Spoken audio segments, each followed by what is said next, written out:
What's a creepy fact about the human body you wish you never found out? Some may find it creepy, I guess. Maybe more. Disturbing. Tinnitus can often be neurological rather than from physical damage, meaning you can be completely deaf and still have the ringing buzzing in your ears. As someone who has tinnitus, I've learned to filter it in day-to-day life, but it's hard to impossible below a certain level of ambient noise. It'd quickly go mad if it was the only sound I could actually hear. You can also get pulsatile tinnitus, which is pretty misunderstood because everyone associates tinnitus with a ringing sound. Pulsatile tinnitus is hearing your heartbeat in your head, constantly, 24/7. And sometimes you get an idiot, asshole ENT who does not listen to you and tells you your pulsatile tinnitus will never go away. There is nothing that can be done about it. There is no underlying cause, and it's not part of a greater health issue, even though you know it is. Then tells you the only thing you can do is meditate and try to not listen to it. You remind him again that you have pulsatile tinnitus and not tinnitus. They're just unfortunately named. And then you end up being 100% correct, and it is part of a larger health issue, a brain condition that has the same symptoms as a brain tumor and could potentially make you go blind. You find this out after months of trying to get any doctor to listen to you. Above ENT refuses to give you a referral to another type of doctor, saying, that type of doctor doesn't deal with what you have. You file a complaint against the ENT to see the other doctor, and that doctor ends up diagnosing it. Anyway, it's not like I have personal experience with this or anything.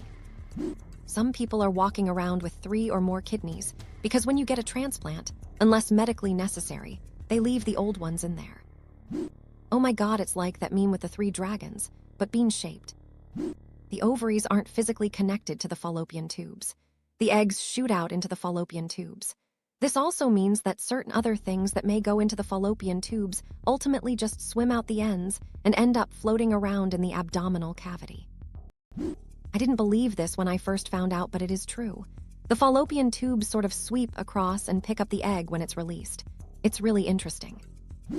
Okay, listen. Back in like 6th grade, we had a girls-only sex ed class. At the end, we could write questions on pieces of paper and submit them anonymously. Since it appeared from the diagram that the ovaries are not attached to the fallopian tubes, my question was, how do the eggs get between the ovaries and the fallopian tubes? The lady teaching the class made fun of my question and got the other girls laughing too. So thank you for actually answering my question like 40 years later. OMG, that's so dumb of the teacher. Happy to help.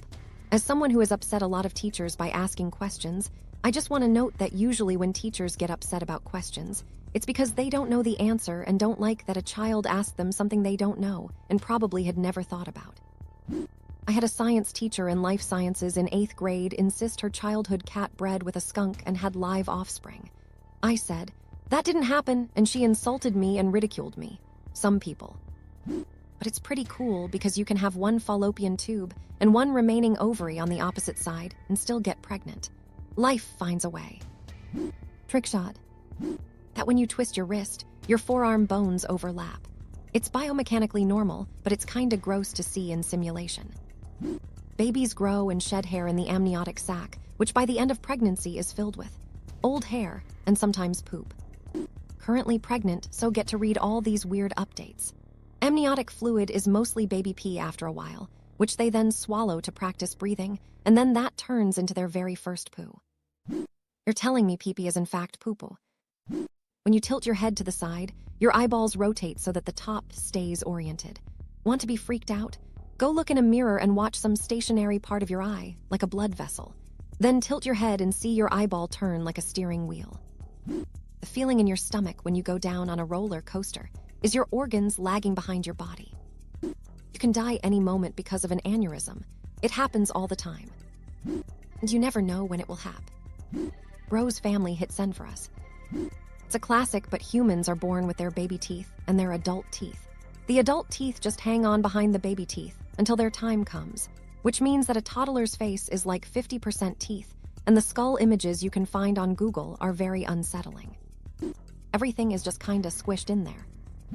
Fun fact about your intestines, after a doctor takes them out for surgery, they just push them back in there. Your intestine will reorient themselves to the correct placement themselves. Can confirm. Had a foot of my intestine removed earlier this year and had to have all my intestines taken out and put back in because I had a tumor they were also removing. In my experience, you can totally feel your intestines settling again as you walk. It's a weird ass sensation. Not necessarily painful, but odd. It's kinda like when your stomach is gurgling out of hunger, but deeper. Your brain is what makes your skin prune in water. Your skin does not do it automatically. My brain, after sitting 1 nanosecond too long in a pool, apparently. Wrinkle this dude's fucking skin immediately. Inside your body is dark and gloomy, and there's a skeleton hiding in there. If you've ever worked in an OR, the smell of cauterization is similar to cooking steak pork. We're all literally walking meat sacks made of electrical signals.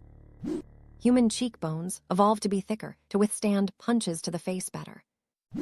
Okay, it's pretty fucking hilarious that there is a good chance that ancient man got into so many fist fights that we had to evolve stronger bones because of that. Pretty much all the different fluids your body can leak.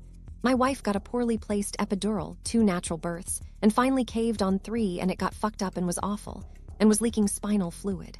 Read a story about a guy who had a runny nose, but it was brain fluid. So now I feel like I'm a shitty truck, and I'm just going to start waking up with random leaks under me. There are tiny mites that live in your eyelashes all the time. Remember reading about this. Ruined quesadillas for about a month. You're basically one big tube. Self-care is not reading these comments. Your skeleton is currently wet. That's making my skeleton wet, just thinking about it. Your stomach is full of warm vomit. You can thank another Redditor from last week traumatizing me with that one. The only reason we know the body is made up of 70% water is because of test in WW2 Japan. Yes, Unit 731. They weighed someone, desiccated them, weighed them again, and then figured out the difference. Absolutely evil. Desiccated them live, I should add. Not just evil, but they intentionally manifested evil. Thank you very much for watching. In the comments, you can share your story, and don't forget to check out other videos on my channel.